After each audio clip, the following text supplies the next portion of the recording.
High, I am back with another video. আর এই ভিডিওতে র্যান্ডম ফুড রিভিউ করব আমরা।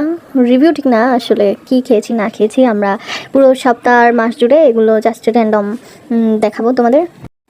তো শুরু করা যাক মিস্টার চিজের এই অফারটা দিয়ে, যেখানে 140 টাকা ছিল অফারটার প্রাইস। 2 স্লাইস পিৎজা ছিল, একটা বার্গার ছিল, বার্গারটা মোটামুটি 140 টাকায় ওর্থ ইট। আসলে আমরা 2টা অফার নিয়েছিলাম, কী কী ছিল সঠিক মনে নাই। আর এই লাচিটা ছিল সাথে, আর কোকটা আমরা আলাদা নিয়েছিলাম। আর এই হচ্ছে টিয়ামোর পিৎজা। আর টিয়ামোর পিৎজা কেমন তা বরিশালের মানুষ জানে, বেস্ট পিৎজা ইন টাউন। ঘরে রান্নায় ফেরা যাক। এই যে আমাদের রিমি আপার বাসার টাটকা ইলিশ ভাজা। ইলিশ তো ইলিশই, সবার ইমোশন। আর এই হচ্ছে একটা কাবাব, যেটা বরিশাল ভার্সিটির ঠিক অপোজিটে পাওয়া যায়, ফার্স্ট গেটের অপোজিটে গেলেই তোমরা পাবে। আর এটা যখন সার্ভ করছিল তখন একটা মশলার সাথে সার্ভ করছিল, এটা অনেক ডিমান্ডিং। আর বর্তমানে